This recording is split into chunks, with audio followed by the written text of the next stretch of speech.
Quel est le péché qui te fait tomber? Quelle est la chose devant laquelle tu fléchis tes genoux? Quelle est la chose devant laquelle tu cesses d'être chrétien? Quelle est la chose devant laquelle tu réunis Jésus, tu réunis ta foi, tu réunis la Bible? C'est ça ta faiblesse. Et c'est ce que tu dois vaincre. Je termine. L'un des grands hommes de Dieu qui m'ont révolutionné dans le ministère avait un problème. Il n'arrivait pas à jeûner. Dieu l'appelait au jeûne, mais il mangeait. Chaque fois que sa femme préparait une bonne nourriture, il arrêtait le jeûne. Un jour, Dieu lui a dit, jusqu'à quand tu feras cela? Il s'appelle Allen Alonso. Il est déjà décédé, c'était un Américain. Un jour, il entre dans le jeûne et Jésus lui apparaît. Et lui présente ses 12 ou 13 péchés. Il lui dit, Allen Alonso, je vais t'utiliser puissamment. Mais il y a ces 12 péchés auxquels tu dois renoncer. Si tu renonces à ça, je vais t'utiliser. Il a pris des années, un péché après un autre. Il a commencé à arrêter. Et un jour, il avait tout arrêté. Une puissance est venue dans la vie d'Allen. Mes frères, cherchez ces vidéos. Il rallongeait les jambes. Pas les faux miracles, hein, vrais miracles. Une jambe d'1 mètre, il la rallonge même de 10 cm devant vous. Des miracles inimaginables. Dieu a commencé à l'utiliser, mes frères. C'était exceptionnel. Mais sur le chemin, quand il a vu la puissance des miracles et des prodiges, il a repris 2 péchés. La drogue et l'alcool. Les gens ne savaient pas.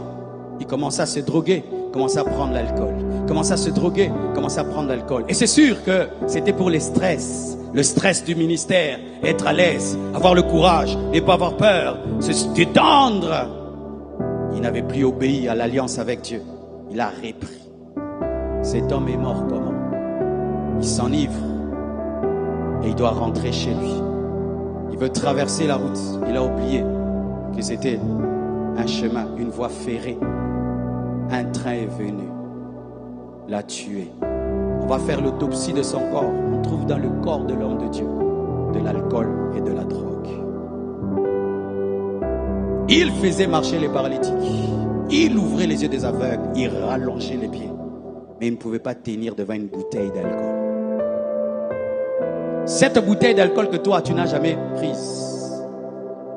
Depuis que je suis païen, l'alcool ne me dit rien. Même quand on prend la Sainte Seine avec un peu de vin, ça me dérange. Mais lui, le grand, il ne pouvait pas résister devant de l'alcool. La chose qui te fait pécher est ridicule. Tu dois savoir, elle est ridicule. Parce que toi, elle te fait tomber tous les jours. Mais il y a des gens qui ont fait 20 ans, ils ne sont pas dedans. Et des fois même, c'est un nouveau converti. Des fois même, c'est un enfant qui a l'écodime. Un enfant qui a l'écodime.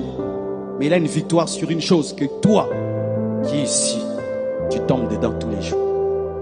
Alors arrête de te justifier, mon frère. Parce qu'au dernier jour, tu sais, quand tu voudras argumenter, Dieu va te présenter des hommes de la même nature que toi, qui ont obéi, pendant que toi, tu présentais des excuses. Alors, mes frères, quelle est la solution? Dis, quelle est la solution? Comment faire pour avoir la puissance d'aimer, la puissance de pardonner, la puissance de se sanctifier, la puissance de jeûner, la puissance de persévérer? Elle est dans une question de Jésus-Christ. Lorsque Bartimée vient voir Jésus-Christ, Jésus-Christ lui dit, que veux-tu? Comment on peut poser une telle question à un aveugle? C'est évident, il veut voir. Non, ce n'est pas évident. Il y a des aveugles qui ne veulent pas voir, qui ont besoin d'argent. Bartimée dit, je veux voir.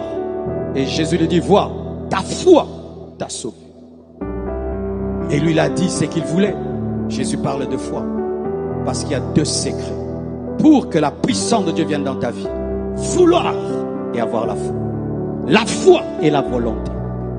Si tu n'as pas la volonté d'abandonner un péché, il ne te quittera jamais. Si tu n'as pas la volonté de pardonner à quelqu'un, Dieu ne va pas t'aider.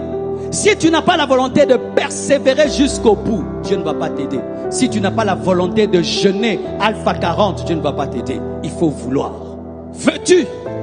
Veux-tu? Veux-tu? La volonté ne suffit pas. Parce qu'il m'est arrivé quand j'étais païen de prendre des décisions. J'arrête. Et après 1 mois, je reprends. Il faut que la volonté soit combinée à la foi. Il faut la foi. Quelle foi? Que Dieu peut me délivrer de ce péché.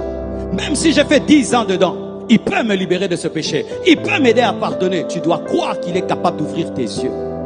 Bartimée voulait et Bartimée croyait. C'est pourquoi il a vu.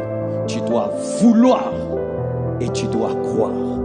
La volonté et la foi. Amen. La puissance. Que Dieu vous bénisse. Fortifiez-vous.